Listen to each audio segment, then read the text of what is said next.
September 15, 1982. Arthur MacArthur IV, son of the legendary General Douglas MacArthur, sat in his Washington, D.C. office, reading something that made his blood boil. It was a speech by Ferdinand Marcos, President of the Philippines, claiming that his father had personally decorated him with the Distinguished Service Cross for heroism in World War II. There was just one problem. Arthur MacArthur IV had access to every single military record from his father's Pacific campaign, and Ferdinand Marcos's name appeared nowhere in them. Not as a hero, not as a medal recipient, not even as someone General MacArthur had ever met. For 40 years, Ferdinand Marcos had built his political career on a lie. The lie that he was the most decorated Filipino soldier of World War II. The lie that General MacArthur had called him the greatest guerrilla fighter of the war. The lie that he had single-handedly saved the Philippines from Japanese occupation. And now the son of Douglas MacArthur was about to expose every word of it as complete fiction. To understand how devastating this would be for Marcos, you need to understand how central his war hero image was to his power. Since the 1960s, Marcos had claimed to be the recipient of dozens of American military medals, including the Distinguished Service Cross, Silver Star, and Purple Heart. He said he had led guerrilla operations behind enemy lines. He claimed to have fought alongside American forces in the most dangerous battles of the Pacific War. These weren't just campaign stories. They were the foundation of his legitimacy as a leader.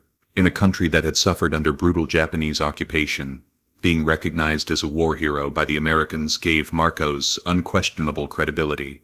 It proved he had sacrificed for his country.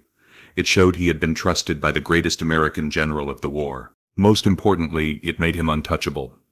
Who could question the war record of a man decorated by Douglas MacArthur himself? The problem was, none of it was true. Ferdinand Marcos did serve in the Philippine military during World War II, but his actual record was far different from the heroic narrative he had constructed. He had been a junior officer in a unit that saw limited action. He had spent most of the war in rear area positions. He had never led major guerrilla operations. He had never been wounded in combat. And he had certainly never met Douglas MacArthur. But Marcos understood something crucial about political power. People believe what they want to believe, and Filipinos wanted to believe that their president was a genuine war hero, who had earned American respect through blood and sacrifice. For decades nobody questioned Marcos's war stories because nobody had access to the American military records that could contradict them. The files were classified, stored in Pentagon archives, available only to a select few researchers and government officials. Arthur MacArthur IV was one of those few. As the son of the Pacific Theater's commanding general, Arthur had inherited not just his father's name, but access to his father's papers and military records. He had spent years researching and writing about the Pacific War, using primary sources that most historians could only dream of accessing.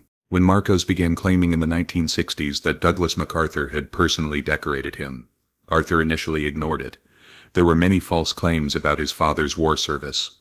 Most weren't worth responding to. But as Marcos became more powerful, as he declared martial law and established himself as dictator of the Philippines, his war hero claims became more grandiose and more frequent. He began showing visitors to his palace what he heard were original medals given to him by General MacArthur. He commissioned paintings showing himself fighting alongside American forces.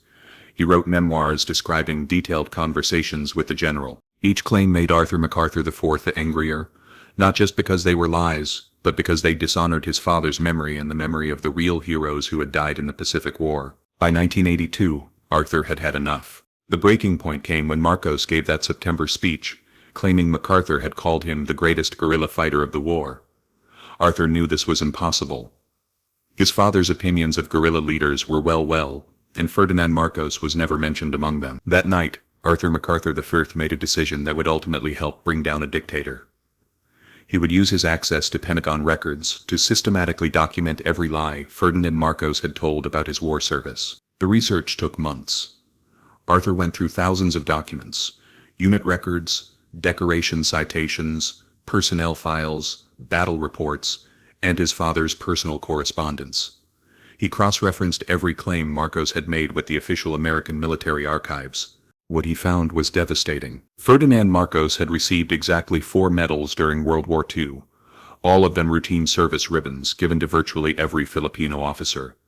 He had never received the Distinguished Service Cross, Silver Star, Purple Heart, or any of the other combat decorations he claimed. More damaging, there was no record of General MacArthur ever meeting, mentioning, or even hearing of Ferdinand Marcos.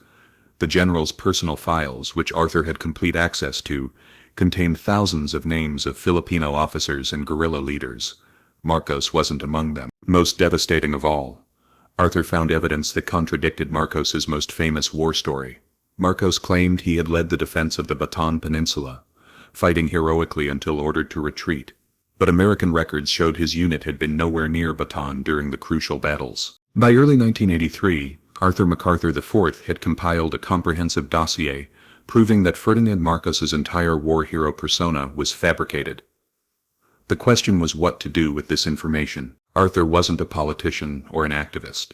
He was a historian and researcher who preferred working in archives to making headlines. But he also understood that allowing Marcos to continue using his father's name to legitimize a brutal dictatorship was a betrayal of everything General MacArthur had fought for. In June 1983, Arthur MacArthur IV made his move. He contacted investigative journalists at major American newspapers and offered them unprecedented access to classified Pentagon records documenting Ferdinand Marcos's fake military career. The first story appeared in the Washington Post on August 7, 1983. The headline read, "Marcos' War Record Questioned by Historians." But the story was buried on an inside page and attracted little attention. Arthur realized that simply providing documents to reporters wasn't enough. He needed to make a public statement that would force the media to pay attention. On September 23, 1983, exactly 1 month after Ninoy Aquino's assassination, Arthur MacArthur IV held a press conference in Washington, D.C. Standing before a room full of reporters, he made a statement that would rock the Marcos regime to its core. "Ferdinand Marcos has falsely claimed for decades that my father, General Douglas MacArthur, decorated him for heroism in World War II. I have examined every relevant document in the Pentagon archives, including my father's personal files. Ferdinand Marcos never met my father. He never received combat decorations from American forces. His war record has been completely fabricated." The impact was immediate and devastating. Within hours, the story was being broadcast around the world. The son of America's most famous Pacific War general was calling the president of the Philippines a liar. But Arthur MacArthur IV wasn't finished. Over the next several months, he systematically released documents proving each of Marcos's war claims was false. The Distinguished Service Cross citation Marcos displayed in his palace, fake. The Silver Star he claimed to have earned, never awarded.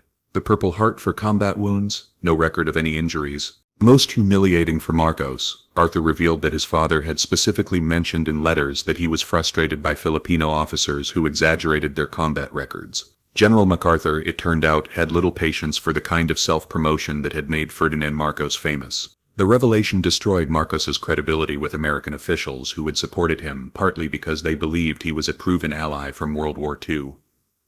Pentagon officials began privately expressing doubts about other aspects of Marcos's claims to legitimacy. More importantly, the exposé undermined Marcos's image among Filipinos.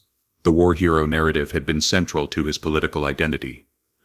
If that was fake, what else about Ferdinand Marcos was fabricated? Ferdinand Marcos tried to fight back. He accused Arthur MacArthur IV of being part of a communist conspiracy to discredit him. He claimed the Pentagon documents were forgeries created by his enemies. He even suggested that Arthur was dishonoring his own father's memory by denying the general's relationship with Filipino heroes. But every counterattack made Marcos look more desperate and less credible. Arthur MacArthur IV had something Marcos couldn't challenge: original documents signed by Douglas MacArthur himself, proving that Ferdinand Marcos had never been the hero he claimed to be. The fake war hero scandal became a major factor in the growing opposition to Marcos's rule. Filipino veterans who had genuinely fought in World War II were outraged that their sacrifices had been overshadowed by Marcos's lies. American officials began questioning other aspects of Marcos's claims about his background and achievements. Most importantly, the revelation contributed to the atmosphere of distrust that made the People Power revolution possible. If Marcos had lied about being a war hero, how could anyone trust his claims about defending democracy or fighting communism? Arthur MacArthur IV had achieved something that political opponents and armed rebels had failed to accomplish. He had stripped away the historical legitimacy that kept Ferdinand Marcos in power. The contest between Ferdinand Marcos and Arthur MacArthur IV wasn't really a contest between two men. It was a contest between fiction and fact, between manufactured heroism and documented truth, between political propaganda and historical evidence. Marcos had spent 40 years building a legend. MacArthur IV destroyed it in 40 days with nothing more than his father's records and a commitment to historical truth. When Ferdinand Marcos fled the Philippines in February 1986, he left behind not just a country in ruins, but a completely discredited legacy. The war hero who had never been to war. The decorated soldier who had never been decorated.